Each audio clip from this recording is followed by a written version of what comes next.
Hi, this is Ann V. Brady, and I will be discussing about sexual harassment and inappropriate remarks in my book, A New Beginning, The Story of My Adoption Life and Service by Ann V. Brady, illustrated by Eric C. Brady. The first thing I want to talk about is when I was in high school, I discussed with a English teacher about wages of men versus women, where women were making less money than men in all occupations. And the English teacher asked who wasn't going to get married. And I raised my hand, said I wasn't going to get married, and he said, "Well, why? What are you going to be when you grow up? What are you going to do for an occupation?" And I said, "I plan on being a teacher." And he said, "Well, you can get married and be a teacher." And I told him, "Yeah, but I don't want to." I have obviously since then changed my mind because I've been married 46 years. But anyway, I mentioned the fact that women got paid less wages than men. And he said that that was because men were the head of the household and required to provide for their family, their wife and kids and themselves, own a home, and take care of the family, and that women didn't have to worry about that. At the time, I didn't have a comeback for that. Now I realize if two men are teaching or in a job for the same amount of time, they get paid the same wages, hourly or yearly, annually, whether they're married or single. So his argument falls flat because there are many women, single and married, that worked back then less than there are now. And now it can be a choice, or it may have to be, they have to do it in order to make ends meet because the high cost of living. The next time I had a problem was when I was dating this guy, Bill, and when I told him if I ever got married, I might go ahead and adopt a child rather than having my own. And he told me that women should raise their own mistakes. Again, I didn't have an answer for that, but really, it takes two to tango. Women do not get pregnant by themselves. And so,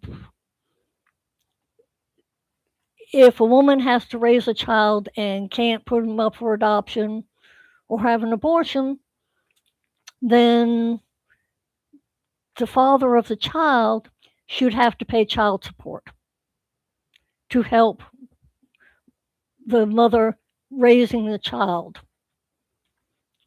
The other problem I had was when I went with this guy, Joe, and on one of our dates, he made the comment to me. He asked me how it felt to be going out with the only guy that I'd never slept with. What was strange was his friend who would come with us, and I had dated him before, Bill, asked me the same question not 5 to 10 minutes before. And I started to laugh, and I realized that what he was saying was really offensive because he was basically saying I sleep around. And I didn't. I was virgin. And no, I didn't run around advertising that I was a virgin because I thought it was nobody's business but mine. But I told him I found it offensive. I didn't appreciate it. And he apologized.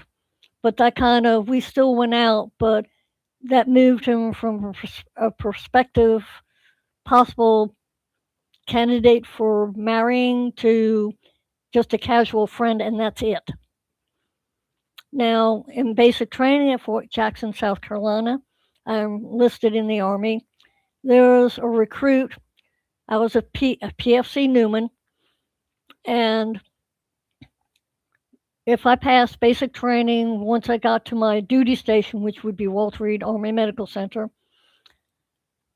and lasted 4 months and did a good job, I would automatically get promoted to Specialist 4 Newman. Well, anyway, this guy didn't like women being in the Army, and so we had been practicing with dummy rounds in our M16s with tracer rounds, uh, doing live round fire. And so basically, we would go on either side and we would either have to hide behind rock, conceal and cover, where you would either get behind a rock, which would be cover, or concealment, which would be behind a bush or a tree. And so we had to arrange so that when one person yelled that they were going forward, we would switch to cover the area around without aiming at them. And we leapfrogged like that because once I would go and then the other guy would advance. But anyway, he made the statement after we finished the actual live round exercise that I tried to kill him. I told him if I had tried to kill him, I wouldn't have missed. And he had the nerve to tell me that, well, you only made marksman, so you couldn't have possibly, you had a 50-50 chance of killing me. And I explained to him that my brother told me to shoot right handed where I normally shoot left handed, and I shoot better left handed than I do right handed. So that my odds of killing him if I were aiming at him would have been better because I was actually shooting left handed when we did the live fire exercise. Now, when I was stationed at Walter Reed as Specialist Newman, I had to go before the board to become Specialist 5 Newman. And so I did that. The night before, there was a sergeant, I think it was Sergeant First Class. Well, anyway, he was on the board. I had seen him the night before. I only had dinner and one drink, one or two drinks, and then left. But I saw him, and he was drunk. I mean, stumbling drunk. Anyway, when I came in, I introduced myself, I saluted, and did everything I was supposed to, answered all the questions. He gave me a question where he said, Specialist Newman, how do you lower the flag, the American flag? And I told him at taps, you start lowering the flag all the way down, and then you unclip it, you fold it, and then bring it back inside and put it up. And he told me that was the wrong answer. The sergeant major who was heading the board looked at him and said, Sergeant First Class, I forget what his name was, maybe it would help Specialist Newman if you told her the flag was at half staff.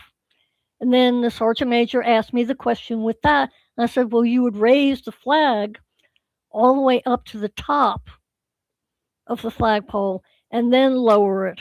And then you would take it off and and two people would fold it and then you would take it inside. And you would have to lower it to the sound of taps. Fast forward to when I was stationed at Fort Gordon, Georgia. I worked in clinical research, and eventually they switched me over to the clinical lab in the hospital, Dwight David Eisenhower Army Medical Center, DDMAC. Well, anyway, there was a Sergeant H, who I mentioned in my book, that one day I came back from lunch and I brought back a specimen and I was working on a urinalysis. And he came back there and was leaning back against the counter and just staring at me. So finally, and I ignored him for a while, but then I said, can I help you? Because I thought maybe he needed something. He said, no, I'm just looking.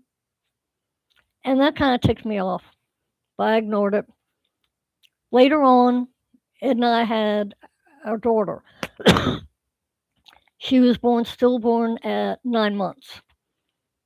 The hospital, the doctors told me because I didn't have a child to take care of, I couldn't get 6 weeks leave, which is normally what if you have a live baby, you get 6 weeks maternity leave. They said, you don't have a child to take care of, so you don't get 6 weeks. Unless you stay in the hospital for 2 weeks, then we'll give you 6 weeks leave. Otherwise, you only get 4 weeks. So I wasn't about to stay in the hospital for 2 weeks. So we went home. It was tough at the end of my leave. I thought I was fine. Went back to work. Our sergeant major was TDY somewhere else, and he had a replacement, temporary replacement. Anyway, when I got back, I was told that I was going to be drawing labs in the hematology room. And so I told them that I didn't know if I could deal with people right now because it didn't bother me until I got into the hospital. And part of it was because people were asked, they didn't know our daughter was dead. And they were asking me, how's the baby? What does she look like? And it just hit me. And he told me that if I wasn't ready to come back, shouldn't have come back so early. I felt like I didn't have a choice, but I didn't because I don't think it would have mattered. But anyway, this Sergeant H came up to me one day and said, I understand that your husband used to use drugs and that's why your daughter died. And I looked at him and I said, what are you talking about? I've never said that. You must be thinking of somebody else because I have never talked to you about anything like that. And so he left me alone after that. And then the other thing was one of the sergeants, he was like a staff sergeant, uh, in his off time when he wasn't on duty, active duty, on duty, he was a born again minister. And he told me, because he would sort out who was going to go to what wards to draw blood. And so he told me I would be going to the nursery to draw blood from infants that were just newborn infants. And I looked at him and I said, uh, you're going to send me up to draw blood on infants after I came back from my daughter dying. Oh, I forgot about that. So then he decided he was going to send me to the maternity ward where there were all the new mothers that had their babies. So that really ticked me off. When the sergeant major came back, he did apologize for his replacement and his attitude towards me wanting to work urinalysis instead of hematology. And he said he already talked to him. When I told him about Sergeant H and the things he said, well, boys will be boys. And so, that really ticked me off. The other thing is this staff sergeant used to come in and talk to the elderly woman. She was like maybe 40, 50. Where I was like, 20, 24, 25. And so she did shipping and receiving. And a lot of us used to go to her when we were drawing blood because sometimes the doctors will order 15 to 20 tests. And we say, it's the only way that we can combine some of these into one tube so that we have less tubes rather than 15 tubes. Because we didn't know what tubes went to all the tests. And she would let us know what each tube they could go into, and then that's what we would draw. Well, he'd go in there and tell her while I'm doing urinalysis, well, maybe someday Specialist Newman will become born again. And he'd do this all the time. And it was so annoying. He was attacking me because I'm Catholic.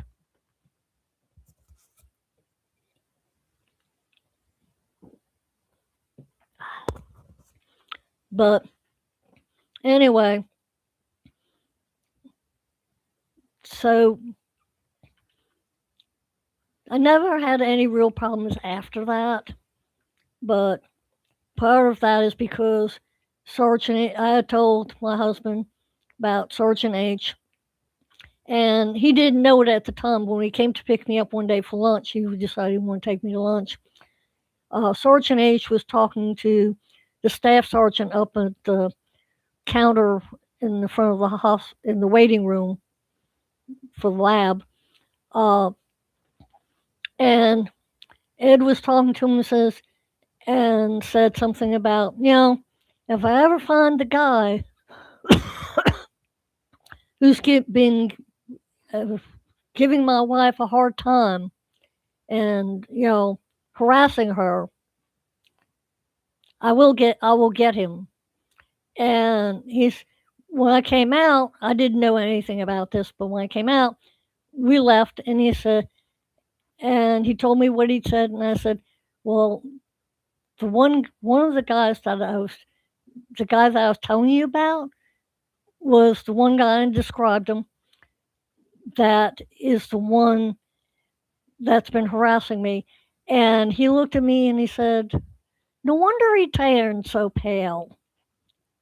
So we had a good laugh about that. But basically, eventually I ended up losing my MOS, and I was transferred to El Paso, Texas.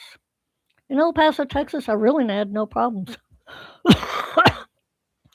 Though I had an older German woman who's a civilian tell me that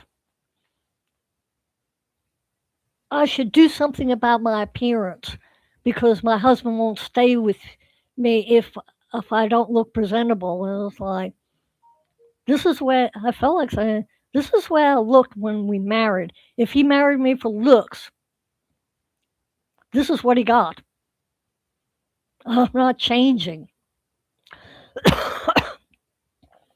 But basically, you know, when we went to Hawaii, we had no real problems.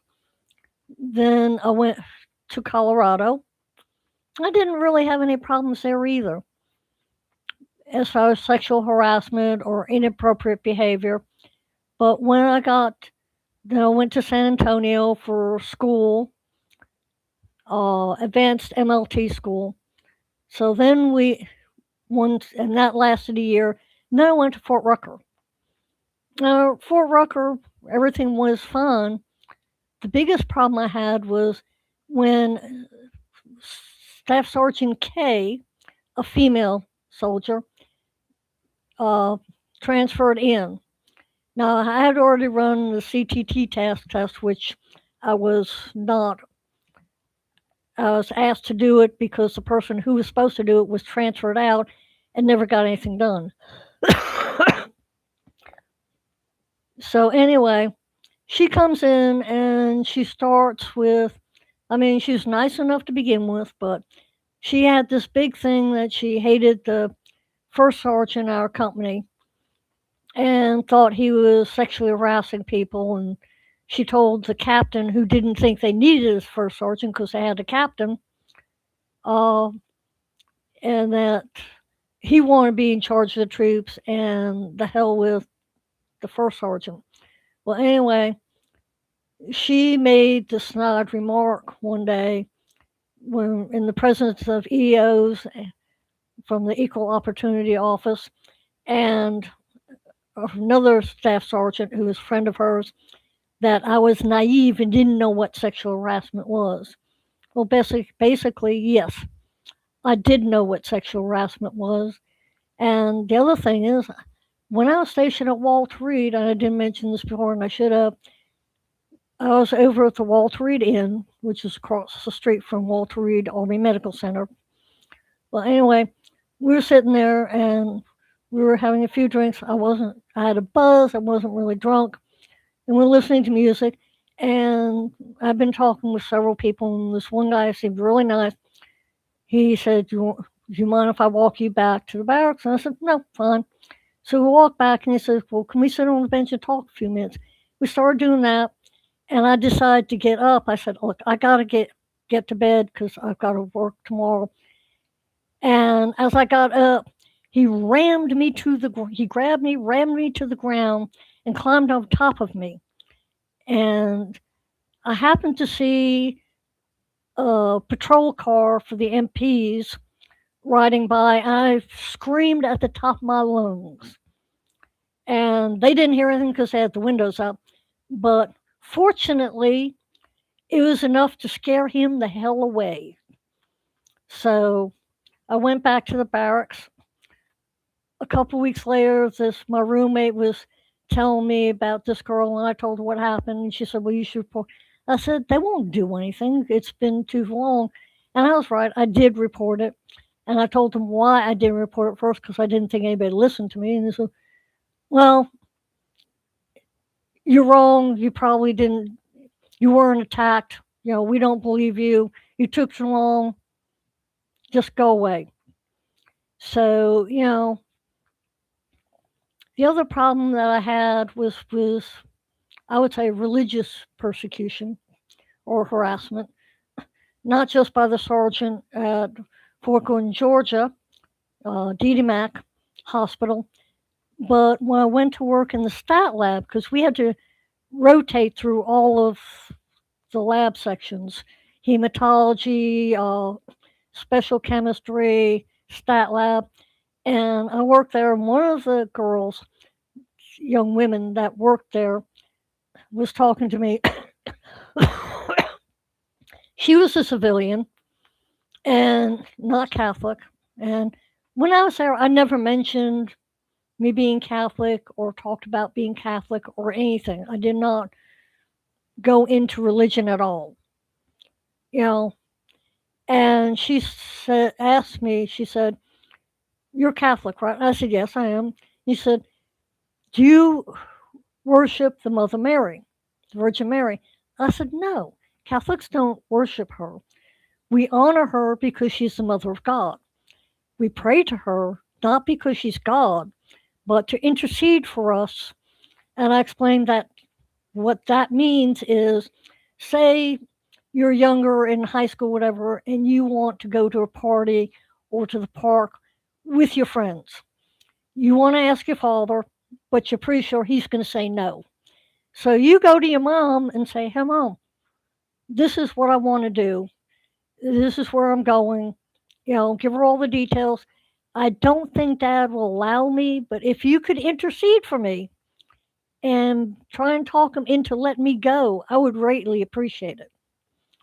And that's kind of what we do when we pray to the Virgin Mary. We're not sure that Jesus will honor or give us what we want, so we ask her to help us out. And she had a comic book. One of the other uh, civilians gave her the comic book, and I read the comic book, and it was awful. It was absolutely horrible. It talked about the Pope being the Antichrist, uh, Catholics dying and going to hell, and it really bothered me. And I found out that the woman that gave it to her and I said, "None of this is true." And that's all I said. And the woman who gave it to her used to be Catholic and converted to another religion. Kudos to her. I didn't mention it to her, I didn't say anything to her about it, but it bothered me that somebody would lie about another religion. The other thing I had was there was a young soldier, 17 years old. This guy was a new recruit to the Fort Gordon, Georgia, and he told me one day that the Bible said all Catholics are going to hell.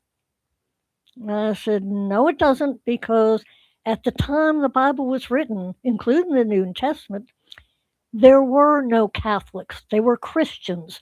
So we couldn't say that.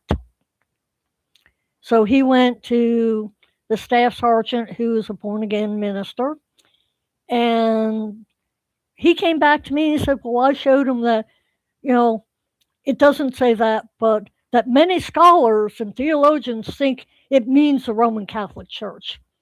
It's like, oh Lord. The next time I had a problem was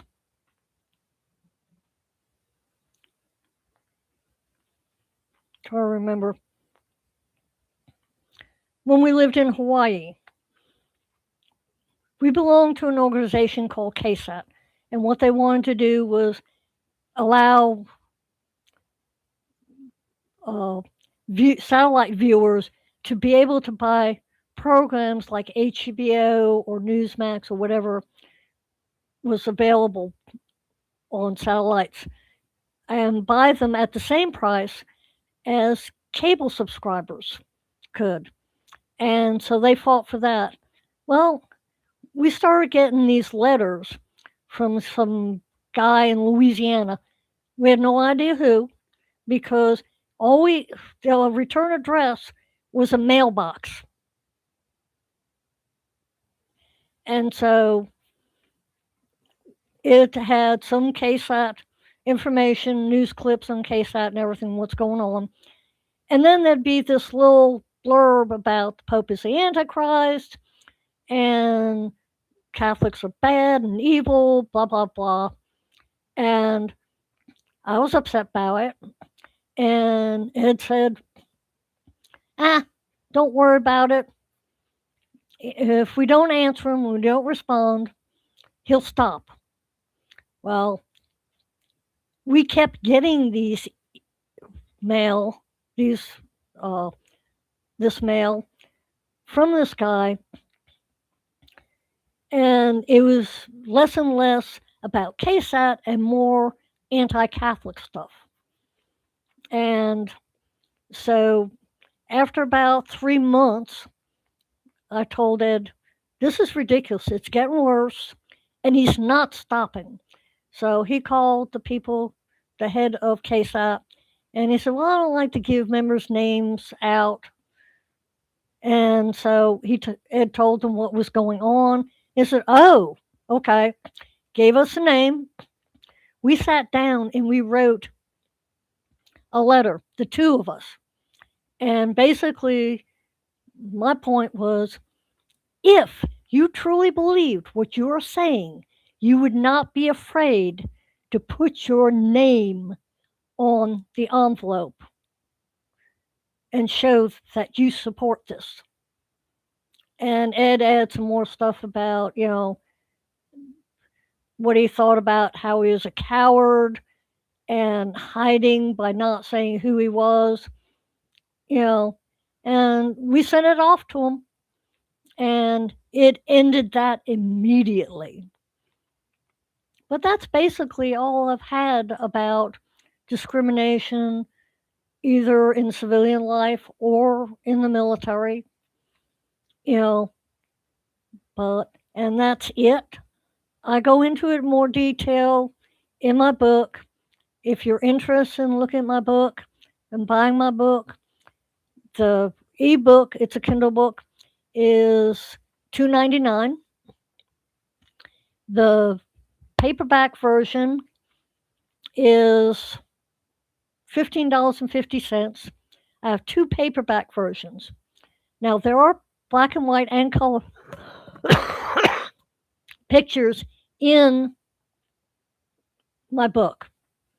Now, the first hardcover book is the only difference between it and the paperback is all the pictures are in black and white, but that's because I used cheaper paper to keep the cost down and affordable for everybody that wanted a copy of the book.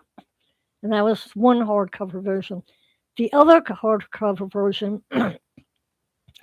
is pictures are black and white and color. It's taller. It's 8 1/4 by 12 by 11 inches. And so I raised the font to 14 from 12 to make the print a little bit bigger. I enlarged some of the photographs, and it's $31. And it's a hardcover book. So if you have anything to say, whether you don't like what I said, you do like what I said, you agree, disagree, feel free to post in the chat section. Let me know what you think. Please buy my book, and I appreciate it if you would share my book on social media. I'm going to post it on there. I post it on Facebook, Blue Sky, and X, and on Reddit. But if you're interested in my book, please buy it. There's plenty of versions to choose from, and I appreciate anything you have to say. Just be nice and kind. Thank you, and goodbye, and hope you have a wonderful week.